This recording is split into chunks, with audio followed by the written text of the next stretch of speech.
This little cloth here, it's a little scrubby cloth. It's a Scotch Bride, I think is what that says. That works just handy dandy for doing this. I'll save all this stuff, all these little cleaners, stove cleaner, and the Scotch pad. I'll wash it out and save it because this ain't gonna be my last banjo. I'm gonna be doing more of these. In fact, I got that other. I got another one up there. It's a longer neck. It's a regular 26-inch 5-string SS Stewart up there in a box, and it looks worse than this one does, or did. And so I was thinking, well, I'll do the same thing with it. I think I can clean it up and fix it up and get it ready to sell without getting so attached to it I can't let it go. You know, I did that with that Supertone. I had that Supertone was the one, I think I told the story about the missionary running over it, but if I didn't, I'll tell it again, because if I can't remember it, y'all might have forgot it too. But it was this missionary guy that I went to church with that had been a missionary. He sold his Gibson Mastertone to pay for a trip to go to Cuba, and he met a bunch of people he really liked down there. And but he sacrificed his instrument to take that, go on it, and be a missionary. And he was an excellent musician. I mean, unlike me, he knew the names of notes and chords, and he'd tell me that sounds really good if you throw an E minor in there, and I didn't know what an E minor was. He'd say, do an E minor right there, and I'd go, I don't know what an E minor is. And he'd say, well, it looks like this, and he'd do his fingers, and I'd say, I don't know, my fingers won't bend that way. So,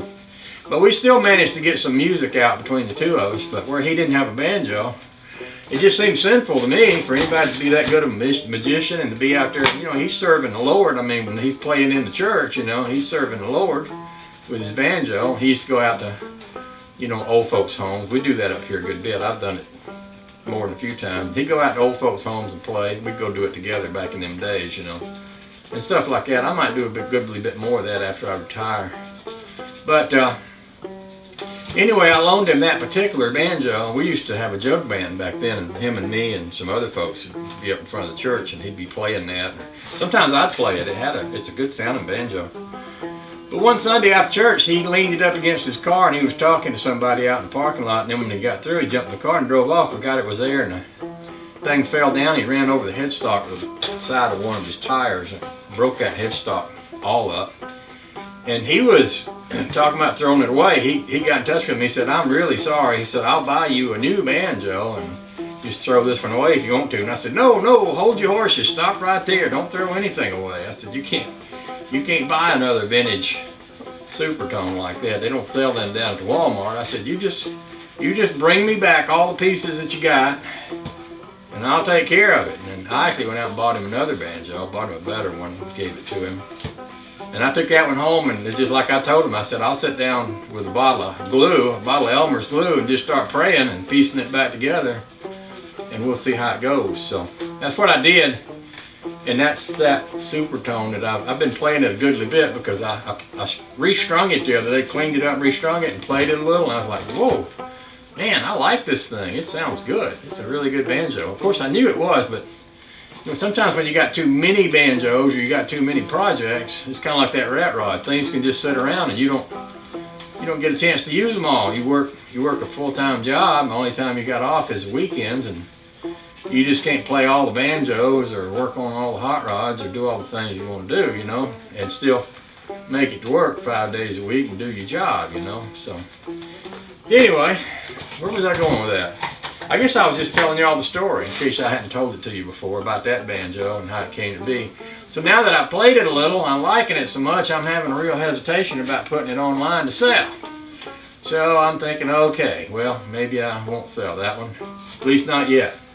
So now I'm fixing up that little, I call it a kitchen banjo. That's that little short neck Stewart, little SS Stewart it's a tenor banjo that right now, it's one I'm working on, converting it over to a 5-string. I used to have one just like that in my kitchen in my house before me and Honey Baby got together, and I used to say it's my kitchen banjo because everything water will boil faster if you put the water on and sit down and play banjo while I was waiting for it. So that was my kitchen banjo that used to sit around. I'd sit around in the kitchen and play it while I was cooking and waiting for some pot to boil or something. But I swapped that one off to Josh Rondo, who swapped me some banjos, one of which was that little Dobson that I liked so much.